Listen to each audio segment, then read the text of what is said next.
Busque el texto bíblico en capítulo 2 de Primera de Juan. Ahí vamos a estar cubriendo en esta oportunidad los primeros 6 versículos de Primera de Juan.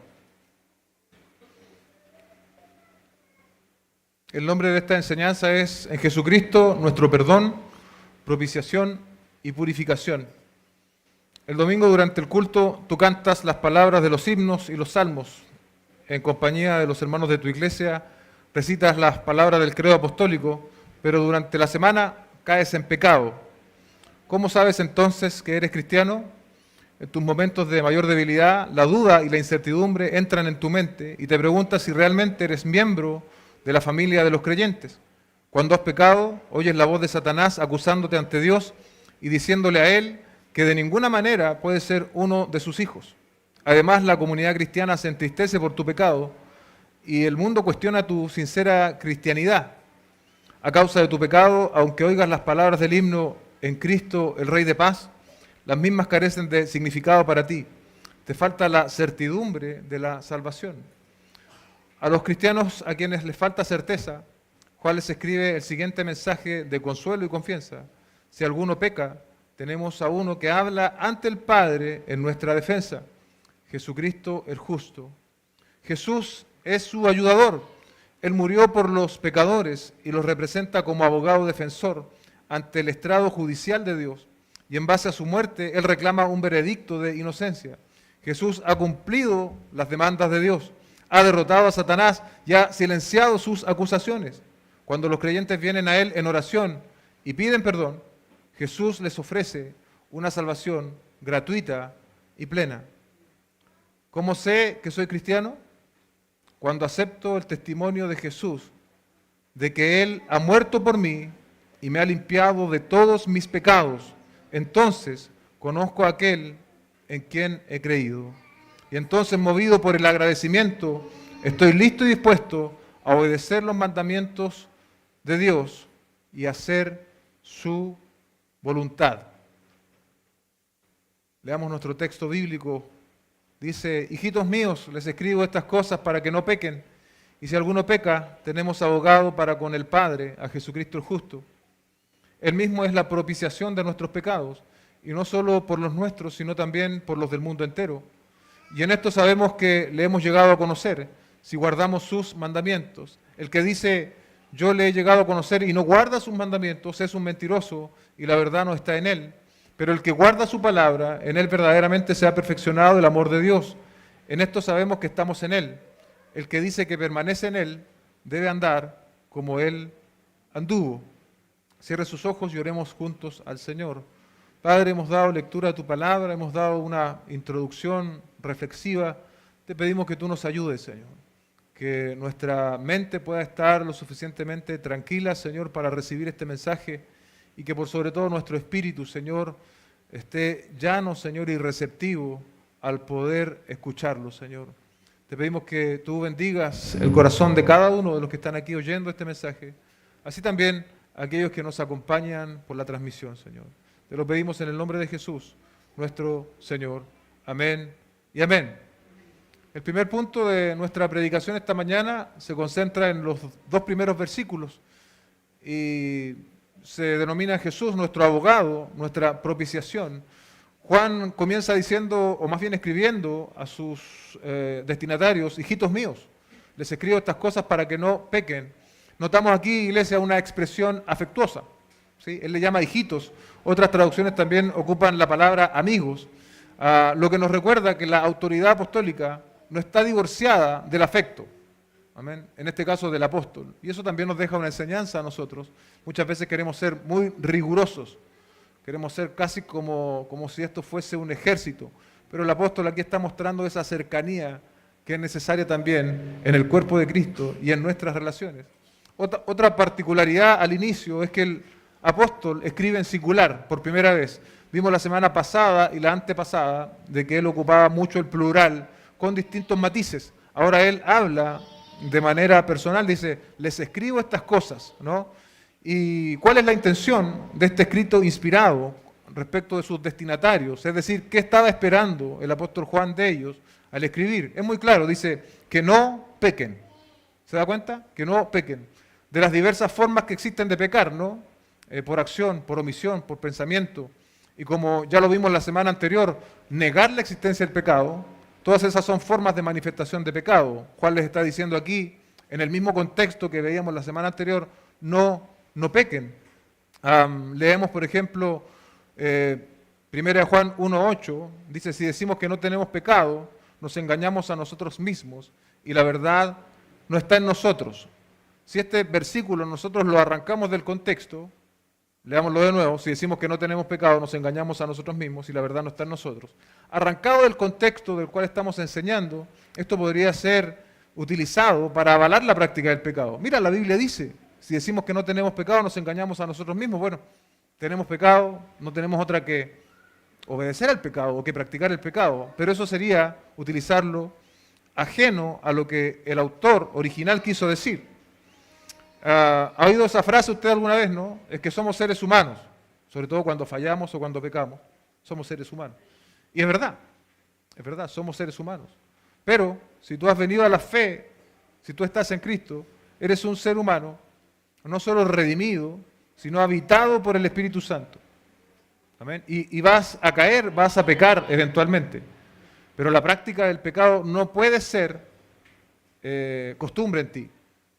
Amén. Porque en ti mora el Espíritu de Dios. ¿Sí? Y ese Espíritu de Dios está en contra de la manifestación de la carne y del pecado. Y bueno, para aclarar más este versículo 8 que yo ocupaba como ejemplo, ¿no? Basta con leer el versículo 9 del primer capítulo.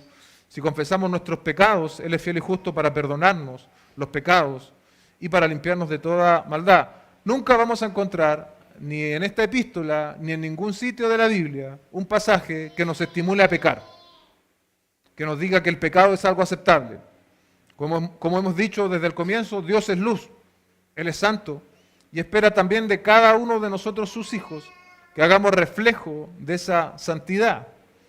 Primera de Pedro, capítulo 1, versos 15 y 16, dice, sino que así como el que nos llamó es santo, ¿sí? El que nos llamó es santo, así también sean ustedes santos en toda su manera de vivir. ¿Se da cuenta? Somos llamados a ser santos en toda nuestra manera de vivir, no solo en ciertos aspectos que a nosotros nos parecen más convenientes, sino en todos. El verso 16 cierra aquí, dice, porque escrito está, haciendo una alusión al Antiguo Testamento, sean santos porque yo soy santo. Si usted, hermano, ha sido llamado por Dios a la salvación, ha sido llamado también por Dios a la santificación. Amén. Cuando Dios le salvó de manera conjunta, podríamos decir, también Dios te ha llamado a ser santo. La Biblia, de manera clara, no encubre los pecados de sus personajes. Podríamos pensar en dos. Podríamos pensar en Abraham, ¿sí? Abraham en una época de su vida tuvo hambre, y dice la Biblia en Génesis 12 que bajó a Egipto, y él tuvo la genial idea pecaminosa, ¿no?, de mentirle a Faraón respecto de su mujer. ¿Sí? Abraham estaba pecando, ¿sí?, porque le faltó fe. Más tarde, este mismo patriarca, ¿no?, intenta ayudar a Dios casándose con Agar y engendrando un hijo, en Génesis 16.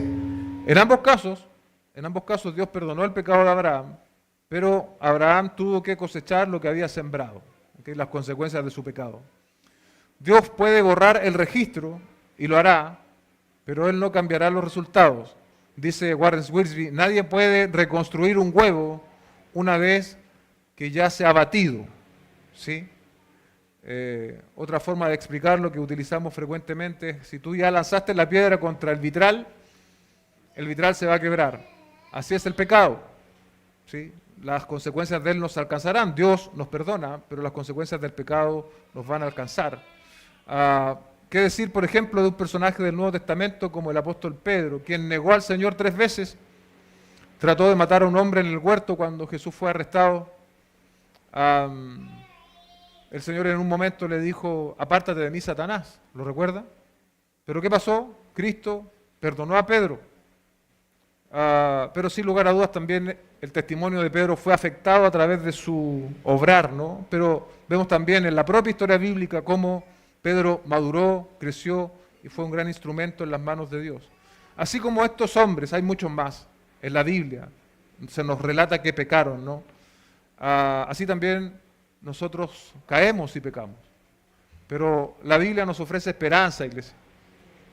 Dios mismo a través de su Escritura nos ofrece esperanza cuando hemos caído en pecado. Yo no lo sé, quizás alguno de ustedes hoy está en un pecado, en la práctica de un pecado, y hay esperanza para ti. Si estás en la práctica de un pecado, hay esperanza para ti. Hermano, hermana, hay esperanza. Y a lo mejor si tú no estás en la fe de Cristo, también hay esperanza para ti. Porque Cristo vino a quitar la pena del pecado, el castigo del pecado. Juan, estimados hermanos, está plenamente consciente de la debilidad humana y del poder seductor de Satanás. Se coloca a la par de sus lectores y alienta en su lucha contra el pecado. Él sabe que estos hombres, mujeres, desean vivir santamente, pero ocasionalmente caen, ¿sí? Ocasionalmente caen. El pecado ciertamente separa y aleja al pecador de Dios. Juan escucha el ruego del creyente que ha caído en pecado y que pregunta, pastor, ¿qué debo hacer? Cuando tú estás en la práctica del pecado, siendo creyente, el texto nos ofrece una respuesta muy clara y muy sencilla de entender. En la segunda parte del versículo 1 dice, y si alguien peca, tenemos abogado para con el Padre, a Jesucristo el justo. Amén. Por un lado, Juan dice, escribo esto para que no pequen. ¿Sí? La meta del cristiano, la meta tuya y mía debe ser no pecar. No pecar. Pero cuando eventualmente pecamos tenemos que tener esto en consideración. Si alguien peca, tenemos abogado para con el Padre, a Jesucristo el justo.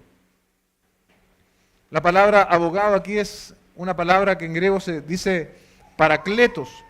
Paracletos, alguien que está a tu favor, alguien que te ayuda. También se ocupa esa misma palabra para hablar del Espíritu Santo. Pero es en base a la obra de Cristo que nuestro pecado va a ser limpiado. Fue limpiado, iglesia. Lo primero que quisiera yo decir respecto de esta parte del versículo, ¿no? Si alguien peca, nota ahí dice, tenemos abogado para con el Padre. Eso nos dice algo. Nos dice que el pecado, por ejemplo, yo puedo mentirte a ti, pero el pecado primariamente no es contra ti, sino que el pecado primariamente, cuando nosotros lo cometemos, es contra Dios. Porque Jesucristo es nuestro abogado delante del Padre. Si bien el pecado tiene alcances, ¿no?, a mis prójimos cuando yo lo cometo, el pecado en primera instancia lo cometemos contra Dios. Y es eso algo que nosotros debemos considerar y tener muy presente. ¿Qué significa entonces que ahora Jesucristo sea nuestro abogado? Imaginemos, iglesia, que estamos en una corte legal, en la cual el culpable es llamado a comparecer. El pecador necesita un abogado designado por la corte para representarlo. Dios, que es el demandante, designa a su Hijo como intercesor y ayudante del acusado. Gloria al Señor. Amén. Nosotros éramos culpables, pero tenemos un abogado delante del Padre, a Jesucristo el justo. Y el mismo Dios que justamente nos ha calificado como pecadores, ha provisto de un abogado, ha provisto de un sacrificio, ha provisto de una obra completa para que nosotros estemos en paz con Dios. Cristo es entonces nuestro representante. Él nos defiende delante del trono de Dios. Satanás puede levantarse como un acusador, ¿sí? Pero Cristo se levanta allí como nuestro abogado. Amén. Cuando Satanás te quiere acusar, Jesucristo se levanta como nuestro abogado. Él apela a nuestro favor. En respuesta a tu oración, en respuesta al arrepentimiento genuino, Dios apela en la persona de Cristo a nuestro favor. El perdón, por lo tanto, es algo continuo para nosotros. Porque Jesucristo se hizo hombre. Este es un abogado que empatiza con nosotros, que nos comprende. Mira lo que dice Hebreos capítulo 4, versos 15 y 16. Porque no tenemos un sumo sacerdote que no pueda compadecerse de nuestras flaquezas. ¿Cuántos tienen flaqueza delante del Señor? ¿Cuántos han caído? ¿Cuántos han pecado? ¿Cuántos hemos ofendido al Señor? No tenemos un sumo sacerdote que no pueda compadecerse de nuestras flaquezas. Escucha bien, sino uno que ha sido tentado en todo, pero sin pecado. Ese es este abogado, Jesucristo el justo. Verso 16. Por tanto, acerquémonos con confianza al trono de la gracia para que recibamos misericordia y hallemos gracia para la ayuda oportuna. Otra vez, ¿estás en la práctica de un pecado? Tenemos un sumo sacerdote, tenemos un abogado. Tenemos que acercarnos con confianza al trono de la gracia y confesar nuestro pecado, como decíamos la semana pasada. Y en el Señor sí tendremos perdón. El Señor intercede a nuestro favor cuando confesamos nuestro pecado. Hebreos 7, 24, 25. Pero Jesús conserva su sacerdocio inmutable, puesto que permanece para siempre, por el cual Él también es poderoso para salvar para siempre a los que por medio de Él se acercan a Dios, puesto que vive perpetuamente para interceder por ellos. Jesucristo, amados hermanos, está intercediendo por nosotros de manera continua. Una vez que el pecador ha sido justificado por Dios, ha entrado a la familia de Dios, se ha relacionado con Dios como a hijo, y en caso de pecar, no necesitamos ser justificados nuevamente. Ya hemos sido justificados una vez y para siempre. Es decir, la justicia de Cristo está sobre mí, pero aún puedo pecar. Siendo hijo de Dios, necesita el perdón del Padre. Tiene la seguridad del perdón por medio de Jesucristo, quien actúa como su abogado. El pecado, esto es importante, el pecado no cesa cuando la vida cristiana comienza. Es decir, tú te conviertes, tú vienes a Cristo y no significa que el pecado desaparece de tu vida. Por eso, por ese pecado que aún permanece, Jesús sigue obrando sin cesar a favor del pecador. Él sigue intercediendo sin cesar a favor tuyo y a favor mío. El verso 2 dice, Él mismo es la propiciación de nuestros pecados, y no solo de los nuestros, sino también por los del mundo entero. Juan hace aquí una referencia al sacrificio del Señor Jesucristo en la cruz, al utilizar la palabra propiciación, que es una palabra mucho más común en el Antiguo Testamento, donde un animal era sacrificado y su sangre era derramada. Eso fue una sombra, ¿no?, de la obra final y completa del Señor Jesucristo en la cruz, esos sacrificios del Antiguo Testamento. Aquí hay algo interesante que dice un comentarista: el abogado no alega que sus seguidores sean inocentes, sino que ofrece su obra vicaria. Vicaria significa en lugar de, como fundamento para la absolución, ¿sí? Es la obra de Cristo la que nos permite alcanzar ese perdón. Otro comentario respecto de la propiciación dice: en el Antiguo Testamento, propiciación significa cubrir. Cada año, cuando los judíos celebraban el día de la expiación o redención, el sacerdote entraba en el lugar santísimo, confesaba sus pecados junto con los del pueblo y los cubría con la sangre sobre el propiciatorio, simbolizando el perdón. Eso ocurrió ahora de manera absoluta y perfecta cuando Jesucristo murió en la cruz por nosotros. Amén. Él murió por su iglesia. Él murió para redimirnos. Él murió para perdonarnos. Para perdonar, iglesia, los pecados que tú cometiste antes de venir a la fe, los que tal vez cometiste hoy mismo y también los que vas a cometer el día de mañana, teniendo siempre esta advertencia que Juan nos hace al comienzo: yo no quiero que ustedes pequen. El pecado no es el diseño que Dios quiere para nosotros, no es el camino que Dios quiere para nosotros. Más bien la santificación. Pero ese sacrificio es perfecto, es completo para cubrir todos nuestros pecados, para perdonar, en un lenguaje más llano, todos nuestros pecados. Los traductores, hoy día, iglesia, tenemos un montón de Biblias a disposición, distintas traducciones. Hay lo que se llama una traducción más literal, como la Reina Valera, que es la más utilizada, Reina Valera 60, la que nosotros utilizamos en nuestra iglesia. Tal vez algunos no lo saben, nosotros ocupamos para la lectura la NBLA, ¿sí?, que es la nueva traducción, ¿no?, de la Biblia de las Américas. Y hay traducciones que son más dinámicas, es decir, que no traducen literalmente palabra por palabra desde el origen, sino que traducen más bien una idea. Ahora, para ayudar en esto de la propiciación, ¿no?, que podría sonarnos algo ajenos, La Nueva Traducción Viviente traduce este versículo 2. Escuche bien. Él mismo es el sacrificio que pagó por nuestros pecados. ¿Se da cuenta? Él mismo es el sacrificio que pagó por nuestros pecados. Y no solo por los nuestros, sino también por los del mundo. La NBI dice, Él es el sacrificio por el perdón de nuestros pecados. Muy similar. Y no solo por los nuestros, sino por los del mundo. Hay un pasaje paralelo aquí para entender el término de la propiciación, o la base de la propiciación. Primera de Juan 4:10. La expresión es similar, el escrito es similar a lo que nosotros estamos viendo aquí en el versículo 2. Dice el verso, en esto consiste el amor, no en que nosotros hayamos amado a Dios, sino en que Él nos amó a nosotros y envió a su Hijo, aquí está la palabra, como propiciación por nuestros pecados. Maravilloso versículo. Nos está enseñando respecto del amor. Lo primero, no es que nosotros hayamos amado a Dios. Usted no amó a Dios primero. Dios le amó primero a usted, ¿sí? Él nos amó a nosotros, dice el texto. Y ahora, ¿cuál fue la muestra magnífica, sublime, eterna, grandiosa, que envió a su Hijo como propiciación por nuestros pecados? Es decir, la propiciación se basa en el amor de Dios, iglesia.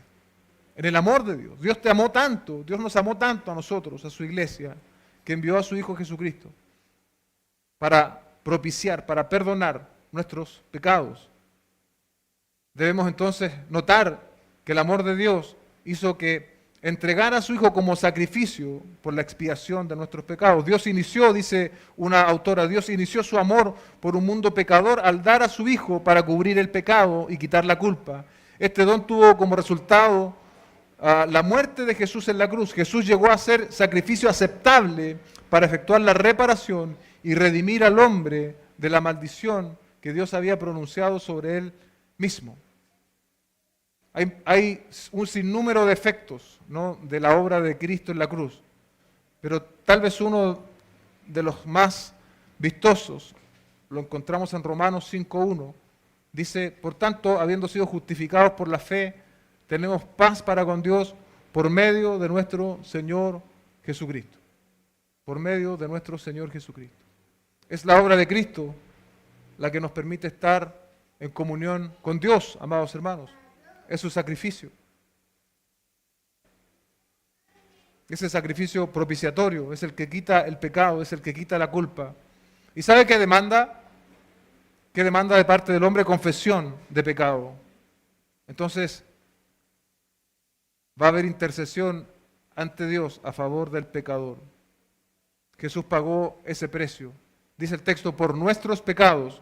Parece restringido, ¿no? Parece que Juan se está refiriendo a sus destinatarios creyentes. Y es verdad, dice nuestros pecados. Pero Juan va más allá y dice, no solo por los nuestros, sino también por los del mundo entero. ¿A qué se refiere con esta expresión que puede ser muy discutida? Lo primero que quiero decir en una observación muy simple es que los destinatarios de Juan eran en su mayoría personas no judías. ¿Quiénes son los no judíos? Los gentiles. Nosotros hoy entraríamos en esa categoría, personas gentiles, no judías. Es por eso que se puede explicar la frase también por los del mundo entero. Nunca hay algo que se llama universalismo, ¿no? Que es una creencia que dice que, bueno, finalmente Dios es tan bueno que Dios los va a perdonar a todos. Independiente de que se hayan conocido al Señor o no, si se hayan arrepentido o no, Dios los va a perdonar. Bueno, esa teoría hace aguas por muchas partes, pero la principal es que contradice el testimonio de las Escrituras. Contradice y subestima el sacrificio del Señor Jesucristo. Porque si finalmente todos van a ser salvos, ¿para qué murió el Señor Jesucristo por nosotros? ¿Para qué propició nuestros pecados? Por lo tanto, esta frase, no solo por los nuestros, sino también por los del mundo entero, no puede ser entendida de esa manera. Serán salvos, al menos desde el punto de vista nuestro, ¿no? Quienes vienen al Señor en arrepentimiento y fe. Esos van a ser salvos. Los que vienen al Señor en arrepentimiento y fe confiesan sus pecados para que esos pecados puedan ser redimidos. La pregunta de esta mañana, ¿tú has hecho eso? ¿Tú has venido al Señor en arrepentimiento y fe? ¿Has confesado tus pecados? ¿Has reconocido que eres un hombre o una mujer pecadora delante del Señor? Tienes que hacerlo. Es urgente que te arrepientas de tus pecados, que confieses al Señor, que le digas que necesitas de un Salvador, que necesitas de un intercesor, necesitas este acto de propiciación, pero no como una teoría teológica, sino como algo que sea vida para ti. La palabra mundo no describe la totalidad. Una respuesta a estas afirmaciones de universalismo es argumentar que la muerte de Cristo es suficiente para expiar el pecado del mundo entero. O sea, nadie podría poner en duda eso. La muerte de Cristo podría expiar el mundo de todos los pecadores. Pero solo alcanzarán esa expiación los que vienen en fe para ser salvados de su pecado. Esa expresión podría tener algo de sentido. En el mundo antiguo, y esto más de contexto, había algo que se llamaba enoteísmo. El enoteísmo tiene que ver con los dioses territoriales. Eran dioses territoriales o geográficos. Entonces, las guerras se libraban según esto. Los pueblos tenían sus dioses territoriales y si el dios era más poderoso que el otro, entonces esos pueblos ganaban y ese dios, el dios del otro pueblo, terminaba sometiéndose. Contra esa mentalidad pagana, Juan está luchando. Y él afirma entonces ahora que la eficacia del sacrificio de Jesucristo es válido en todas partes. Ya no están estos dioses territoriales, que era paganismo, que era idolatría, sino que la obra de Jesucristo es eficaz, ¿no? El sacrificio de Jesucristo para todas las personas del mundo. De ahí encontramos el significado más claro, ¿no? Se está refiriendo a cualquier lugar, cualquier persona, de cualquier etnia, de cualquier raza, de cualquier religión. El evangelio cristiano no sabe de fronteras geográficas. El evangelio no sabe de fronteras geográficas, raciales, étnicas, nacionales o culturales.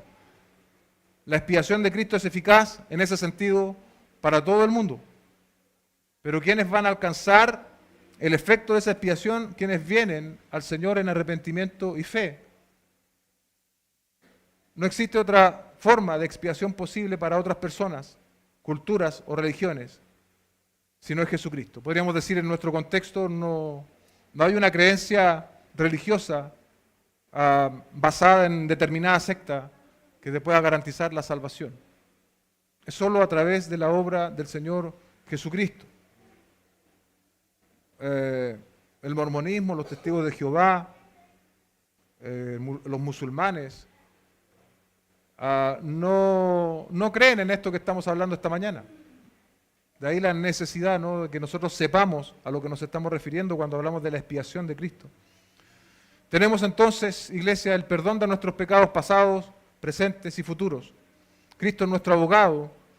Eso es un aliciente no para pecar, sino para vivir santamente. Lo que Cristo tuvo que padecer para pagar por nuestro pecado debe estar en nuestra mente. ¿Sí? Y ese perdón es para todo tipo de personas, ricos, pobres, americanos, orientales, lo que sea, para todo tipo de personas. Y ahí explicamos entonces esa expresión, los pecados de todo el mundo. El segundo punto de nuestra predicación es la señal inequívoca de conocer a Dios, en los versos 3 y 4. Y en esto sabemos que lo hemos llegado a conocer, si guardamos sus mandamientos. En la religión greco-romana, donde se escribió, en la época que se escribió el Nuevo Testamento, era imposible saber lo que los dioses y diosas paganas querían de la gente.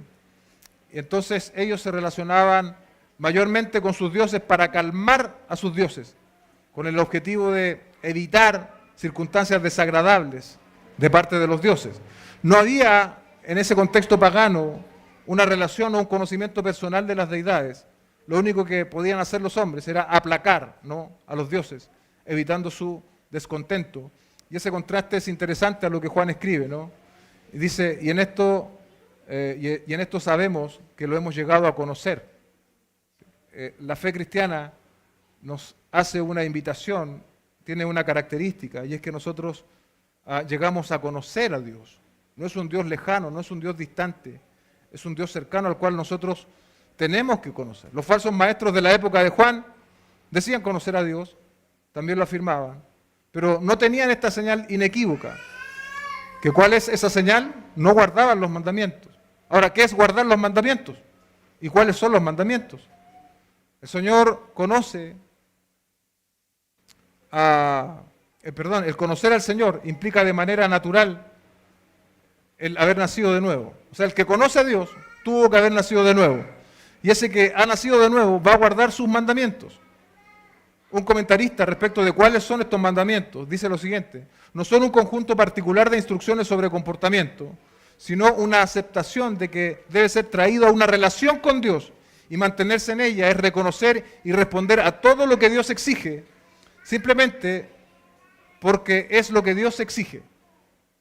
Alguien que realmente conoce a Dios reconoce su gloria y excelencia y obedece los mandamientos de Dios porque son excelentes y preciosos. La obediencia a sus mandamientos no es un requisito para conocer a Dios. Así se mueven las religiones y las sectas en general. Te establecen un sinnúmero de mandamientos con los cuales tú vas a conocer a Dios. Pero en la dinámica bíblica y de Cristo y de la fe es más bien al revés. Es el hecho de que nosotros hemos conocido a Dios, que hemos nacido de nuevo, que ahora tenemos la capacidad de obedecer los mandamientos del Señor. Y nos interesamos naturalmente en los mandamientos del Señor. Usted no puede obedecer lo que desconoce. ¿Se da cuenta? Usted no puede obedecer lo que desconoce. Usted necesita conocer lo que Dios le ha mandado para poder obedecerlo. Y la revelación la tenemos aquí en la Escritura. Es lo que nosotros tenemos que obedecer de manera más amplia, ¿no? Ahora, de manera específica, en nuestro texto, en nuestra carta que estamos estudiando, hay una definición de los mandamientos de Dios que parece simple, parece acotada, pero aún tiene muchos alcances. En 1 Juan, capítulo 3, verso 23, el apóstol escribió: y este es su mandamiento, que creamos en el nombre de su Hijo Jesucristo y que nos amemos unos a otros como Él nos ha amado. Esa es la esencia del mandamiento que está poniendo Juan sobre la mesa. Que creamos en el nombre de su Hijo Jesucristo, y dos, que nos amemos los unos a los otros como Él nos ha amado. ¿Qué significa, por tanto, creer en el nombre de Cristo? ¿Qué significa amarnos los unos a los otros? La respuesta a ambas cuestiones está estrechamente conectada con el vivir de una manera que honre la voluntad de Dios. Conocer o creer en el nombre de Jesucristo no es solamente levantar la mano y decir yo creo en Cristo. Conocer y creer nos va a llevar a sujetarnos. El que cree en Jesucristo se va a sujetar. El que cree en Jesucristo va a querer ser como su maestro. Así como los discípulos siguieron por 3 años a Jesucristo, el que cree en Jesucristo también va a querer seguir a Jesucristo. Ya no le tenemos en carne y hueso en medio nuestro, pero tenemos su testimonio en las Escrituras. Entonces tenemos ahora la posibilidad de ver a Cristo en la Escritura. Y entonces podemos seguir sus pisadas. Podemos seguir sus pisadas. Eso es también creer. No es solo levantar la mano e inscribirse en una tarjeta, yo acepté al Señor en tal oportunidad, yo creí. No, si tú has creído, amigo mío, tú tienes que seguir las pisadas de quien has creído.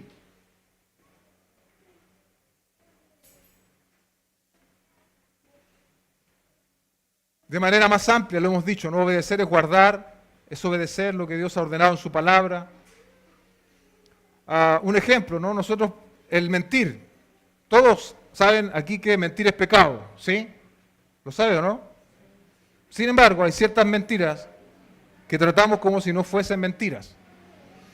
Falsear un documento para obtener algún beneficio, poner algún dato en mi currículum que en verdad no es tan verdadero, como inflar el currículum. Y ese tipo de prácticas, iglesia, también son mentiras. Nosotros hacemos como una especie de calificación conveniente, y eso da cuenta, ¿no?, de la óptica nuestra que está dañada, ¿no? Y eso también es producto del pecado.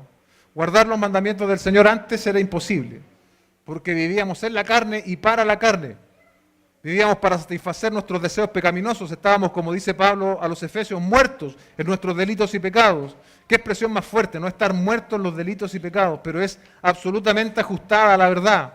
Ahora, quien conoce al Señor, ha nacido de nuevo, guardará, obedecerá los mandamientos del Señor, progresará en ellos durante el tránsito de su vida.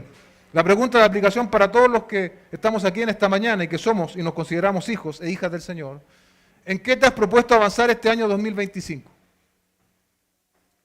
En esto muy emotivo, ¿no?, que se da a fin de año cuando nos damos los abrazos, y a lo mejor en ese análisis que tú hiciste durante la noche cuando te acostabas? ¿En qué te has propuesto avanzar este año 2025?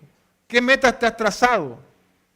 Alguien a lo mejor está pensando, bueno, este año quisiera cambiarme de casa, tener un vehículo, cambiarme de trabajo, pero yo te estoy hablando de cosas espirituales. Yo te estoy hablando de cosas espirituales. ¿Qué aspectos de tu vida has detectado que requieren ajustarse a los mandamientos del Señor? ¿Qué aspectos de tu vida que no has logrado ajustar del todo durante el tránsito de tu vida cristiana estás poniendo delante del Señor para ajustarlos a su palabra? Ese es un buen ejercicio.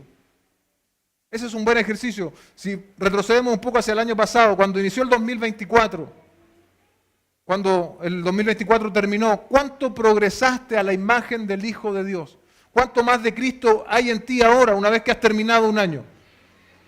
O lamentablemente quizás hay menos de Cristo. Tal vez te alejaste de Cristo. Bueno, la palabra también tiene en ese sentido algo que decirte, como lo decíamos antes, el arrepentimiento. Tenemos un abogado con el Padre, a Jesucristo el justo. Pero sería un buen ejercicio, iglesia, para cada uno de nosotros, mirarnos a la luz de la palabra y con toda honestidad, Señor, ¿en qué aspectos de mi vida? Si a lo mejor no los tienes claros, yo creo que todos y cada uno de nosotros tiene claro sus falencias y sus debilidades, sus hábitos pecaminosos, sus respuestas pecaminosas. Y entonces ponerlas delante del Señor, Señor, yo quiero progresar, yo quiero abandonar estas cosas. Y si has avanzado al terminar este año y seguimos con vida y con salud, sobre todo con vida, haber dicho sí, avancé. Tal vez no avanzaste una gran cantidad de kilómetros espiritualmente hablando, pero avanzaste. Y eso va a ser bueno. En la escena acostumbrada que Juan nos suele dar, ¿no? En el contraste, él usa muchos contrastes. El verso 4 dice, el que dice, yo le he llegado a conocer y no guarda sus mandamientos, es un mentiroso y la verdad no está en él. Y otra vez, ¿no? Tenemos que decir que es inútil hablar, es inútil decir, si nuestra vida no se está conformando a la voluntad del Señor. Decir y no hacer nos convierte en personas mentirosas, ajenos de la verdad. Era la experiencia de los falsos maestros, una gran capacidad de hablar, una gran capacidad oratoria, pero desestimaban los mandamientos apostólicos. Estamos en una situación riesgosa al pensar nosotros que, por ejemplo, estar por una cantidad determinada de años en la iglesia, o haber nacido en la iglesia, o estar leyendo la Biblia, estar expuesto a enseñanza, estar sirviendo dentro de un contexto, es suficiente. Si bien todo eso es necesario, la pregunta que cada uno debe hacerse, ¿cuánto de Cristo ha progresado en nosotros, amados míos, amados hermanos? Dios nos libre de caer en esta calificación de personas mentirosas, ajenas a la verdad. Seremos entonces como aquellos que vinieron delante del Señor en Mateo 7, 22. Muchos me dirán en aquel día, Señor, Señor, no profetizamos en tu nombre, y en tu nombre echamos fuera demonios, y en tu nombre hicimos muchos milagros. Entonces les declararé, jamás los conocí, apártense de mí los que practican la iniquidad. Qué versículo más crudo, ¿no? El argumento de estas personas en el verso 22 es que ellos servían, ellos profetizaban, ellos echaban fuera demonios, ellos hacían milagros. Pero la respuesta del Señor Jesucristo en el versículo 23, jamás los conocí. Apártense de mí los que practican la iniquidad. Finalmente, en nuestro punto 3, ya vamos finalizando, nuestra meta es andar como Cristo, versos 5 y 6. Pero el que guarda su palabra, en él verdaderamente se ha perfeccionado el amor de Dios. En esto sabemos que estamos en él. Este versículo 5 obviamente está conectado con lo que veíamos recién en el 4. El contraste con los mentirosos y los que no andan en la verdad. Ahora el texto dice, pero el que guarda su palabra, ¿no? El que guarda su palabra es el que vive, el que hace su palabra. Esos están en el camino de la perfección del amor de Dios, dice un comentarista. En otras palabras, el hijo obediente de Dios no se caracteriza por ningún rasgo ni cualidad representativa de su propia personalidad, sino por ser el sujeto de la obra de amor divino, por ser la esfera en la cual el amor de Dios cumple su obra perfecta. O dicho de otra manera, el amor de Dios me afecta a mí, soy alcanzado por el amor de Dios, Entonces ese amor ahora va a empezar a mostrarse también hacia mi prójimo, ¿sí? Hacia mi prójimo. Soy receptor del amor de Dios, amo a Dios, pero también amo a mis hermanos. Esa es la perfección de la cual está hablando Juan en este sentido. Dice el verso 6 dice, el que dice que permanece en él debe andar como él anduvo. Permanencia no es ocasional, ¿sí? Permanencia no es algo ocasional. Permanencia es algo habitual, algo parte de nuestro carácter. Y el texto nos está diciendo que debemos permanecer en Cristo. No debe ser algo ocasional. Ser cristiano requiere una relación personal con Dios por medio de la fe en Jesucristo, conociéndole, obedeciéndole, amándole y permaneciendo en Él. Iglesia, somos llamados a permanecer en Cristo. No como esas relaciones acá en Chile, bueno, hay varias relaciones sentimentales. Una, la más, por lo menos la que yo alcancé a conocer en mis tiempos, era que los jóvenes andaban. Ni siquiera era pololeo, sino que andaban.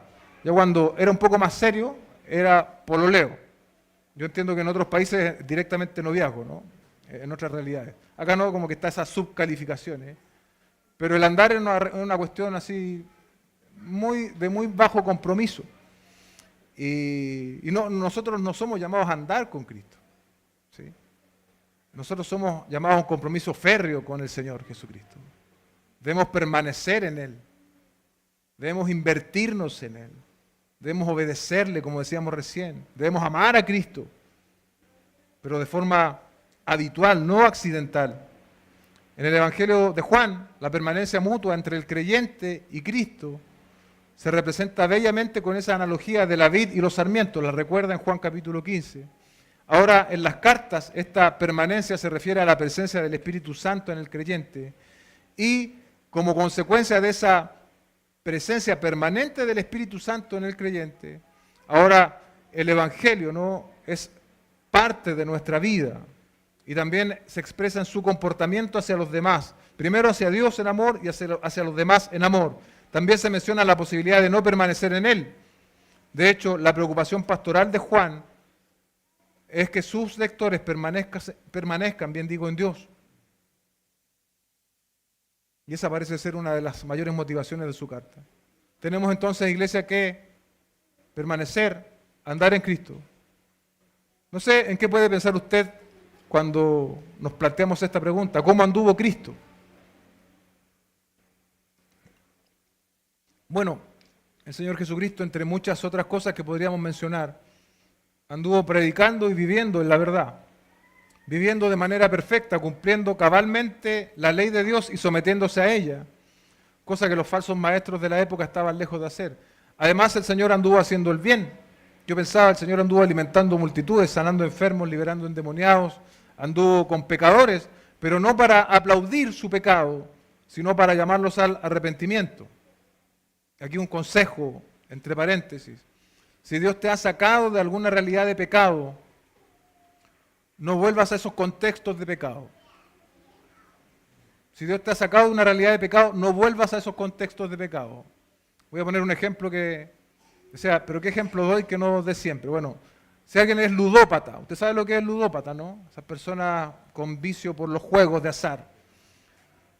Si usted fue un ludópata y el Señor, como una manifestación de pecado, y Dios lo arrancó de esa realidad, Dios le libró de ese pecado, no vaya a tener usted la mala idea de ir a predicar a los casinos. ¿Sí? Arránquese de esos contextos. Si usted tuvo algún problema con el alcohol, por ejemplo, si usted sufrió de excesos de alcoholismo, no vaya a ir a un bar a predicar. Y evite lo más que pueda el tema del alcohol. Y eso es aplicable a cualquier área de la vida. El que tenía problemas con mentir, por ejemplo, no vea televisión, que hay muchas mentiras, no sé. Pero aléjese de esos contextos. Cierro el paréntesis. Nuestro modelo perfecto, sin tachas, el equilibrio perfecto, iglesia, entre gracia y verdad, es Jesucristo. Por eso Juan nos dice que tenemos que andar como Él anduvo.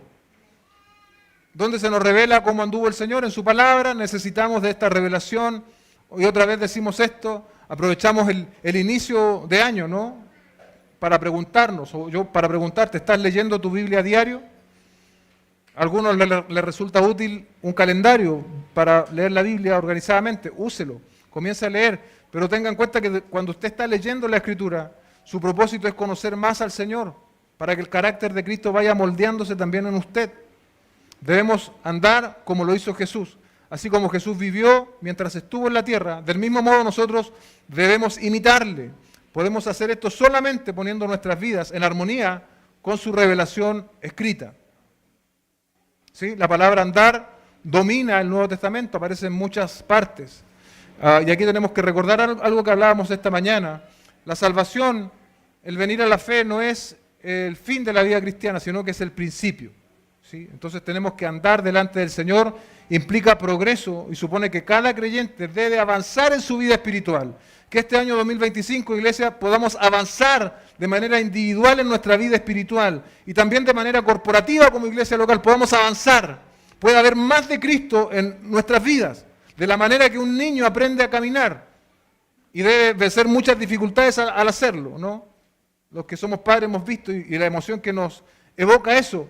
Y miramos los primeros pasos torpes de nuestros hijos y sus primeras caídas y nos emocionamos, algunos somos más llorones, lloramos, pero yo no espero que mi hijo siga caminando igual siempre. Yo espero que mi hijo afirme sus pasos. Yo espero que mi hijo ya después aprenda a andar en bicicleta. Yo espero que mi hijo crezca en independencia, ¿sí? Que sean mucho más fuertes sus pasos, mucho más firmes. Así también Dios espera que no andemos perpetuamente gateando, que no andemos perpetuamente tropezándonos, andando como verdaderos niños espirituales. Dios espera que nosotros maduremos, crezcamos, que andemos en esa luz que Él nos ha dado en su palabra. La dificultad que tenemos y que está en nosotros, iglesia, muchas veces nosotros culpamos a externos, ¿no? No, es que la iglesia, es que el pastor, es que los hermanos. Pero ¿sabe cuál es nuestro principal impedimento? Nosotros mismos y nuestro pecado.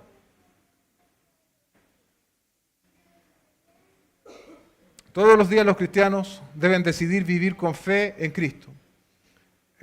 Todo lo que hacen y dicen, toda palabra y acto ofrece la oportunidad de expresar amor por los demás o no. Por tanto, el cristianismo no es solo una cuestión de aceptar de forma cognitiva, de conocimiento, las doctrinas adecuadas, incluso aunque las declaraciones de fe sean parte importante de nuestra identificación de la verdad bíblica. Si decimos que hemos nacido de nuevo, hemos llegado a conocer a Dios en Cristo. Debemos vivir de acuerdo con su voluntad revelada de Dios o revelarnos nosotros mismos como mentirosos. O nos sometemos y andamos como Él anduvo, o vamos a tener que darnos cuenta de que somos mentirosos. Si decimos que somos seguidores de Cristo, debemos vivir como Jesús vivió, con un compromiso total de obediencia a Dios todos los días de nuestra vida. No solamente cuando tu emoción te permite hacerlo, no cuando tú tienes ganas de hacerlo, sino que toda nuestra vida debemos someter esta carne, iglesia, para agradar al Señor siempre, para seguir su camino, para crecer en santidad, para no pecar, como partió diciéndonos Juan esta mañana. Damos gracias al Señor por este mensaje. Cerremos nuestros ojos. Padre, en el nombre de Jesús, te bendecimos y te damos gracias. Estas palabras, Señor, pueden ser tal vez incómodas, Señor, para muchos oírlas, pero están aquí en tu Escritura. Nosotros no podemos saltarlas, Señor. No podemos esquivarlas. Y de hecho, pienso que son justamente estas palabras tan directas las que mayor beneficio traen a tu iglesia, Señor. Palabras que nos llamen a la madurez, palabras que nos confronten, Señor. Palabras que también siembren esperanza, porque ciertamente pecamos y tenemos un abogado para con el Padre, Jesucristo. Pero también de desarrollo, Señor, también de crecimiento espiritual. Te pido que tú nos ayudes, Señor, tanto a nivel personal como congregacional, a este año 2025 que estamos iniciando. Poder avanzar, poder desarrollarnos, poder crecer un poco más a la imagen de tu Hijo Jesucristo. Oramos en el nombre de Jesús. Amén y amén.